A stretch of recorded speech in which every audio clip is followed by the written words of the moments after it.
Hello guys, please channel पर नए हैं to subscribe and like comment share. अब आगे नंदिनी ने रणविजय का कान पकड़ रखा था। पकड़ क्या, वह तो उसके कान को तेजी से मारुत रही थी और नंदू की यह हरकत की वजह से वीर अपने ही बच्चों के सामने शर्मिंदा हो रहा था।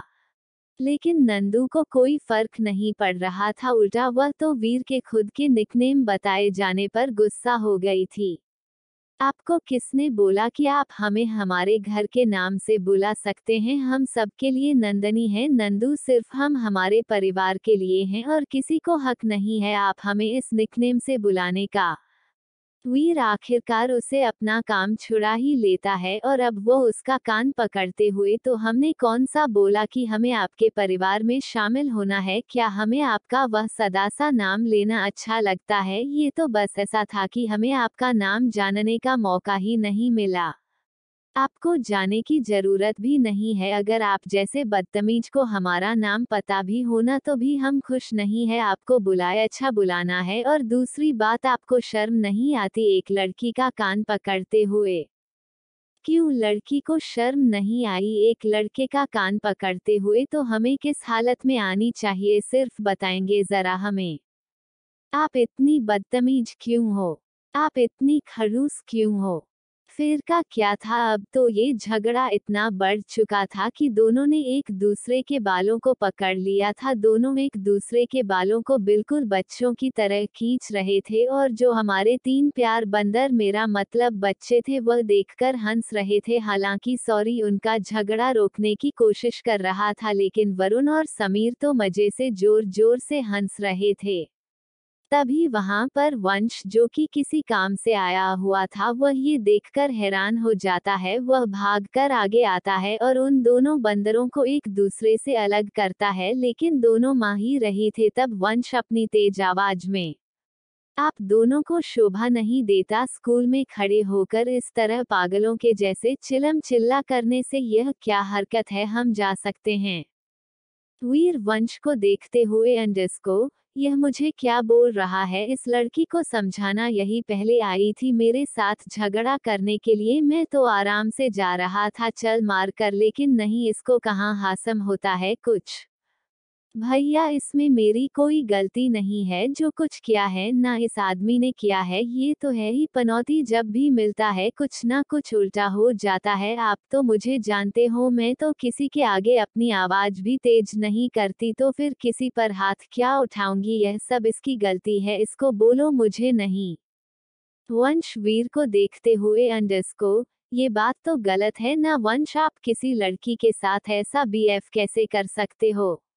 वीर वंश को दोनों में से फिर से अलग करता है और नंदू को घर कर देखते हुए अंडरस्को, चुड़ैल कहानी की तूने तो आते साथ मेरा दोस्त ले लिया, वह भी छोटा मोटा भाई बोलकर। अरे अगर इतनी ही हिम्मत है ना, अपने असली भाई को लेकर आओ, मैं उसे तुम्हारी करतूतें बताऊंगा, फिर देखता हूँ वह किसका साथ देगा। नंदू उसके पैर पर जोर से अपने पैर को मारते हुए अंडरस्को, ओ मिस्टर बदतमीज, यही मेरे असली भाई है वंश कपूर, और मेरा नाम पूरा नंदिनी कपूर है। जब किसी के बारे में पता नहीं होता तो फिर खुद को उसका दोस्त कहलन का हक तुम्हें नहीं है, समझे? और इसमें मेरी कोई गलती नहीं थी, तुम बच्चों से पूछ सकते हो। बेचारा वंश अपना पैर पड़कर तेज से सीख मारता है और फिर से नंदिनी को कोसते हुए अंडरस्को, अरे भेंस, तुझे किसने बोला कि तू मेरे पैर पर अपनी अत्याचार दिखा? देख मेरा नन्हा सा पर कैसे लाल पीला हो गया है, दिखाने से लगती तो नहीं हो, लेकिन बाप रे भारी बहुत हो तुम, कितना खाती होगी। नंदिनी फिर से अपना पर वंश के पैर पर मरती है और अब उसके बालों को फिर से खींचते हुए अंडरस्को, आपकी हिम्मत कैसे हुई मुझे भैंस बोलेगी? खुद को देखा है गधे की प्रजाति के बचे हुए आखिरी इंसान लगते हो और मुझसे ऐसे सुंदर हसीना को भैंस हो रहे हो? अरे आपको तो लड़कों में भी जगह नहीं मिलेगी। हाँ हाँ, नर्क में तो तुमने अपनी बुकिंग कर रखी है ना, इसीलिए मुझे वहां पर कैसे जगह मिलेगी? कोई नहीं, हमें स्वर्ग में एडजस्ट कर लूंगा, वैसे भी मेरे जैसे लोग स्वर्ग में जाते हैं और तुम जैसे नर्क में। तुम्हारी शक्ल तो ऐसी है कि तुम्हें कोई ऑटो वाला अंधेरी स्टेशन तक ना छोड़े और बातें स्वर्ग की कर रहे हो। जाओ पहले एकल सिख करो, फिर आकर मुझसे बात करना। क्यों, मुझे क्या किसी पागल कुत्ते ने काटा है जो मैं वापस से तुम्हारे पास आकर तुमसे बातें करूंगा। हाँ, ये बात भी सही है, अपनी भाई बांधों को कौन ही काटता है, और वैसे भी जितना जहर तुम्हें है ना, अगर तुम कुत्ते को काटोगे तो बेचारा कुत्ता पागल हो जाएगा, अगर तुम सबको कटेगा तो बेचारे साफ तड़प कर मर जाएगा, लेकिन तुम्हें कुछ नहीं होगा। वो दोनों एक दूसरे के साथ अभी भी झगड़ रहे थे, दोनों में से कोई भी पीछे नहीं हटना चाहता था। बेचारा वंश अपने बाल नोच रहा था, वही शौर्य ने अब कुछ भी बोलना सही नहीं समझा, क्योंकि उसके बड़े उसके बच्चों से भी ज्यादा बेकार है, इसलिए एक समझदार इंसान दो बंदरों की लड़ाई में चुप रहेगी फैसला करता है। रही बात समीर की और वरुण की, वह तो उन दोनों को सपोर्ट कर रहे थे, समीर नंदनी की सपोर्ट में था और वरुण वीर की। वंश मुश्किल से जैसे तैसे कर कर उन दोनों को अलग करता है और वहां से लेकर चला जाता है। वीर भी गुस्से में अभी भी बड़बड़ाता हुआ चाह रहा था, वही नंदिनी भी पूरे रास्ते उसको ही कोस रही थी। दूसरी तरफ सपा कॉर्पोरेशन में वहां का माहौल कुछ ज्यादा सही नहीं लग रहा था, क्योंकि कंपनी की मिस्टीरियस सीईओ का चेहरा इस समय बहुत ही साथ है ठंडा था, लेकिन उनकी आंखें किसी ज्वालामुखी की तरह देख रही थी, जो वहां पर मौजूद सभी का दिल खाने के लिए काफी थी। किसने हमारे साथ गद्दारी की? वो अपनी बर्फ से ज्यादा ठंडी और सख्त आवाज में पूछता है, जिस वजह से दो कर्मचारियों की तो सांसें ही थम चुकी थी। वह अपने माथे पर आए हुए पसीने को साफ कर रहे थे। ये देखकर पंखुड़ी मुस्कुराती है और बाकी सबको जाने का इशारा कर देती है।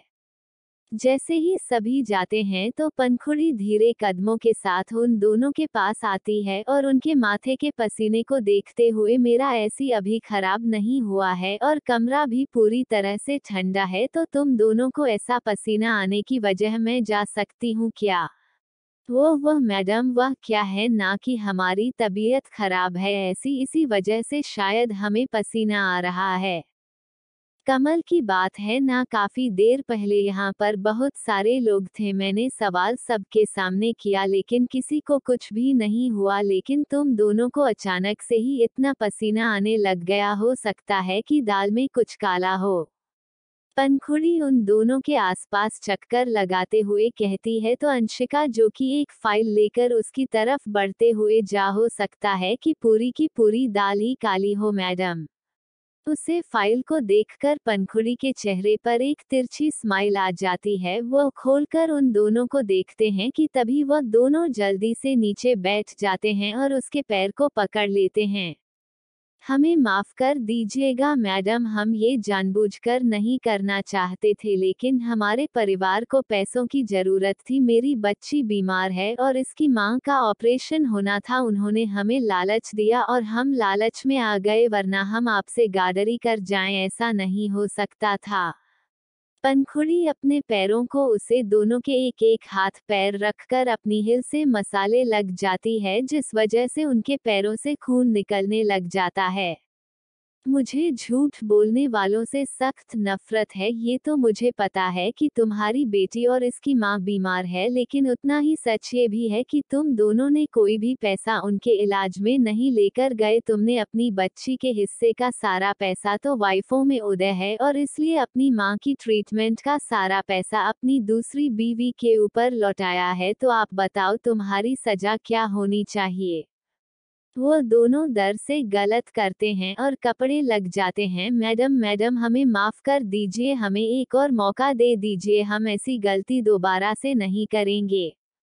तुम जैसे लोगों को दूसरा मौका देना मतलब दोबारा से तुम्हें धोखा देने का मौका देना, और मैं सिर्फ एक बार ही मौका देती हूँ, अब चॉइस तुम्हारी है, एक दरिंदगी भारी मौत, एक शर्मनात्मक या फिर एक मुआवजे भारी मौत।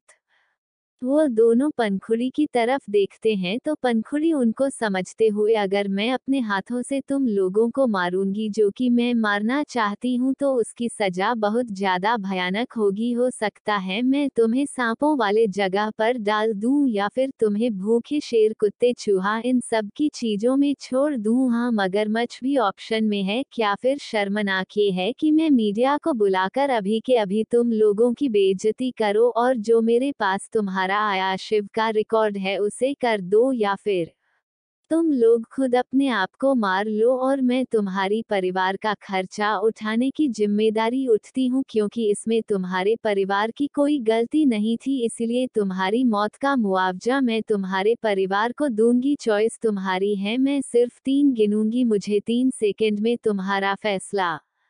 1, 2। लेकिन पंखुड़ी के 3 गिरने से पहले ही वह लोग उसके केबिन से छलांगा मार देते हैं। पंखुड़ी के चेहरे पर एक शैतानी हंसी आ जाती है। अंशिका भी ये देखकर पंखुड़ी को देखते हैं, जिसके चेहरे पर कोई भाव नहीं थे, पर की थी तो एक शैतानी हंसी। उसे कभी कभी यकीन नहीं होता था कि यह वही लड़की है जो उसे तब मिली थी, एकदम भोली सी, मासूम सी, लेकिन देखो वक्त की करामत ने इसको कैसे पत्थर दिल बना दिया है।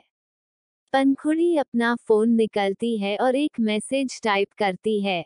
तुम्हारे 2 प्यार इस दुनिया से चले गए हैं। आई हो, तुम्हें मेरा सरप्राइज अच्छा लगा होगा। तुम्हारा में वजीर जाने वाला है, अगर संभाल सकते हो तो अपने वजीर को संभालो, क्योंकि उसके पास सिर्फ 1 हफ्ता है। इस 1 हफ्ते में उसकी शर्मनाक भारी, दर्दनाक भारी, और बाकी तो तुम समझदार हो, वह मौत तय होगी और उसको तय करने वाली और कोई नहीं, मैं खुद होगी। तो मिलते हैं मेरे नॉट सो फ्रेंड।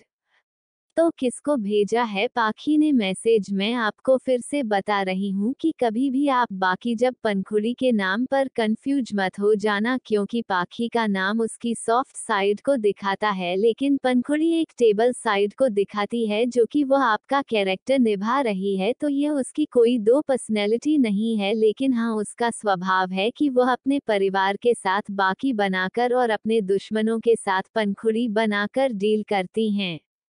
अब आगे। रणविजय अपनी केबिन में अपने सर को बार बार टेबल पर पटक रहा था। वही उसके सामने बैठे रौनक और शेखर उसको अजीब नजरों से को रहे थे, लेकिन हमारे रौनक की गोद में छोटी सी कियारा ये सब देखकर हंस रही थी। वह अपने हाथ से तालियां बजा रही थी। अरे भाई बस कर, तुझे देखकर हमारे सिर में दर्द होने लग गया। आखिर हुआ क्या है जो तो बैजू बावरा बना पड़ा है? उद्धरण चिन्ह। शेखर चिढ़ते हुए बोलता है, जिसे सुनकर रणविजय कियारा की तरफ देखा है, जो उसे देखकर मुस्कुरा रही थी। उसकी मुस्कान देखकर वह रौनक के हाथ से कियारा को लगभग छीन लेता है और उसको अपने गले से लगा लेता है। कियारा रणविजय की गाल की आपने हाथ से छूने लग जाती है। रणविजय की दाढ़ी की वजह से उसको हल्की सी चुभ रही थी और उसको ये बहुत अच्छा लग रहा था। रणविजय भी जानबूझकर अपनी गाल से उसकी गाल को रहने लग जाता है, जिससे कियारा गिगल करने लग जाती है। कियारा की मुस्कान इतनी प्यारी और सुकून से भरी थी कि रणविजय अपना सारा दुख भूल चुका था। वह रौनक से जलते हुए, साले, कितनी अच्छी किस्मत है तेरी। तेरी बेटी कितनी प्यारी है, इसकी एक मुस्कान को देखकर कोई भी अपनी परेशानी भूल जाए। और एक मेरा ग्रूमी सा चेहरे वाला बेटा है। ना जाने क्यों भगवान ने मेरी किस्मत में। उद्धरण चिन्ह। इससे पहले कि रणविजय फिर से अपना दुखा चालू करता, उससे पहले ही शेखर उसको काटते हुए, तेरी किस्मत में तेरे जैसा डेविल लिखा है, जिसमें तुम्हारे सभी गुण हैं सिवाय हमारी भाभी के। अगर भाभी के गुण आए हैं तो वह भी उनके इस नए अवतार वाले पाखी के गुण तो उनमें है ही नहीं। यही बोलना चाहता है ना भाई, बस किया कर। तेरी यह रोज रोज की राम कहानी सुनकर ना हमारे खुद के कान पक गए हैं, अब तो हम पर रहम कर दे। शेखर चिढ़ते हुए कहता है, जिसे देखकर रणविजय का मुंह बन जाता है। तो कियारा उसके ऐसे फन्नी चेहरे को देखते हुए फिर से खिलखिलाकर हंसने लग जाती है। रणविजय अब उससे शिकायत करते हुए, देखा बेबी, आपके पापा और चाचा मेरे को बुली कर रहे हैं। जब आप बड़ी हो जाओगी तो पक्का इनको मेरी तरफ से भी सजा दे देना। उद्धरण चिन्ह।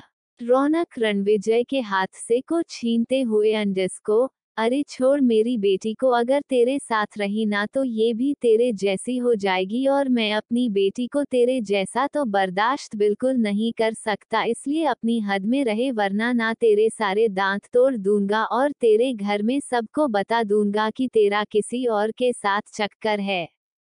रणविजय अपनी आंखें बड़ी बड़ी कर लेता है पर खोलकर रौनक को देख रहा था जो कि उसके घर को उजाड़ने की तैयारी कर रहा था। कैसा दोस्त है तू? अरे तुझसे अच्छा तो वो दुश्मन है जो बाहर से आते हैं, लेकिन तू तो मुझे मेरे पास बैठकर ही डंस रहा है। शर्म कर ले थोड़ा सा। उद्धरण चिन्ह। फिर रणविजय उसको बहुत ही कॉन्फिडेंस से देखकर अंडस्को, और वैसे भी तेरी बात पर यकीन कौन करगा। रौनक भी कहा कम था, वह भी एक तिरछी स्माइल दे देता हुए अंडस्को, मिस्टर समीर पाखी शेखावत। अगर मैंने उसको झूठ भी बोल दिया ना तो वह मेरे उस झूठ पर यकीन कर लेगा, और फिर आगे तो खुद समझदार है कि तेरा बेटा कितना ज्यादा अच्छा है और अपनी माँ को लेकर कितना सादा प्रोटेक्टिव है, तो फिर तू उसको समझते रहना और उसको जवाब देते रहना, मेरा क्या है, मैंने तो सिर्फ एक बात बतानी है और उसने उसे बात की पूरी हिस्ट्री निकाल लेनी है। तू मेरा दोस्त नहीं हो सकता। तू तो कोई और है जो मेरा इतना बुरा सोच सकता है। कीड़े पड़ेगे तुझे देख लेना। उद्धरण चिन्ह। रणविजय उसको लड़कियों ना बुद्धि आटी के जैसे ताने मारते हुए कहता है, जिस वजह से रौनक का चेहरा बन जाता है। मेरे क्यों पड़ेगे? तेरे पड़ेगे। वैसे भी तू डेविल है, जिस कारण तेरी किस्मत में भी भगवान तुझ जैसा तुझे परेशान करने वाला भेजा है। आखिर तू भी तो हमारे दुख से वाकिफ हो। उद्धरण चिन्ह। इससे पहले कि दोनों फिर से कुछ बोलकर बहस शुरू करते, उससे पहले ही शेखर उन दोनों को घूर कर देखते हुए अंडस्को, मुझे समझ नहीं आती सबके दोस्त इतने अच्छे होते हैं, इतने समझदार होते हैं, लेकिन मेरी ही किस्मत में तुम जैसे खोटे क्यों लिखे थे। ये बोलकर वह कियारा को अपनी गोद में उतराता है और उसे वहां से लेकर बाहर आ जाता है, क्योंकि कियारा को नींद आ रही थी और उसके पापा जा बड़े पापा दोनों अपनी बहस में ही गुम थे। रौनक उसको देखते हुए अंडस्को, इसने खोटा किसको बोला? रणविजय अपने कंधे उचकाता है और अपना कोट पहनते हुए अंडस्को, मैं तो हूं नहीं तो बचा तू। तेरे बारे में कुछ कह नहीं सकता। तेरा तू ही जाने। ये बोलकर वो वहां से चला जाता है तो रौनक भी उसके पीछे आने लग जाता है। वही दूसरी तरफ जोर जोर जोर कपूर विलाने। वंश आज बहुत खुशी खुशी घर आता है। अंजलि जो कि आराम से किचन में खाना बना रही थी, अचानक देख खुद को हवा में पाती है, क्योंकि वंश ने उसे अपनी गोद में जो उठा लिया था। अंजू, अंजू, माँ मैं आज बहुत बहुत खुश हूँ। उद्धरण चिन्ह। अरे, अरे मुझे बताइए तो सही, हुआ क्या है आखिर? उद्धरण चिन्ह। वंश उसको नीचे उतारता है और उसके चेहरे को अपने हाथों में लेकर अंडस्को, मैं जो इतने समय से करने की कोशिश कर रहा था वो सब अब हो रहा है। अंजलि अब भी नहीं समझी थी तो वंश अपनी बात सही करते हुए अंडस्को, मैंने तुम्हें बताया था ना कि जब से हमारी नंदू होश में आई है और हमारी सुमन, तब से मुझे उनकी वही शैतानियां, उनकी वो मस्तियां हमेशा याद आती थी, लेकिन तुम्हें पता है आज मैं उन दोनों में फिर से वही अच्छा लगती थी। मैं सच में आज बहुत खुश हूँ, खास तौर पर अपनी नंदिनी को बिल्कुल पहले की तरह देखकर। हालांकि सुमन थोड़े शांत स्वभाव की है, लेकिन नंदिनी हमेशा से ऐसी थी, झगड़ा लो। ये तो बहुत अच्छी बात है, अगर नंदिनी पापा से अपनी फॉर्म में आ रही है, इससे ज्यादा खुशी के बाद तो और कोई हो ही नहीं सकती। व्हाट्सएप अंजलि के सामने घुटनों पर बैठ जाता है और उसके दोनों हाथों को पकड़कर अपने माथे पर रख लेता है। अंजलि खुश होकर उसके माथे पर किस कर लेती है, जिससे वीर के चेहरे पर भी एक मुस्कान आ जाती है। वह भी सुकून से अपनी आंखें बंद कर लेता है और फिर अंजलि के चेहरे को ध्यान से देखा है। मैं मानता हूँ जिन हालातों में हमारा रिश्ता जुड़ा था वह कुछ खास सही नहीं थी, लेकिन अब मैं हमारे इस रिश्ते को आगे बढ़ना चाहता हूँ। मुझे पता है तुमने मेरे लिए अपनी सभी अरमानों का गला खोल रखा था सिर्फ मेरी सवाल को रखने के लिए, लेकिन अब मैं तुमसे तुम्हारा कोई भी हिंदू नहीं करूँगा। क्या मुझे आज भी इजाजत है तुम्हें पूरा करने की, खुद को पूरा करने की? ये सुनकर अंजलि की आंखों में आंसू आ जाते हैं। वह प्यार से उसे उठाती है, जिसके गले से लग जाती है। मैं तो हमेशा से आपकी हूँ, मेरी रूम पर मेरी जिस पर अगर किसी का हक है तो वह सिर्फ और सिर्फ आपको, तो आपको अपनी ही चीज की मांगने के लिए इजाजत लेने की जरूरत नहीं है, मुझे कोई भी आपत्ति नहीं है। ये बोलकर वो उसके होठों को अपने होठों के बीच में ले लेती है और उसको आगे पढ़ने का इशारा कर देते हैं। 5 भी अब खुद को और ज्यादा ना रुकते हैं, उसका रस पीने लग जाता है। तो कल का चैप्टर थोड़ा सा रोमांटिक होगा, तो आपको इंतजार रहेगा। चलिए करते हैं अब इस कहानी का अंत और मिलते हैं कल के चैप्टर में।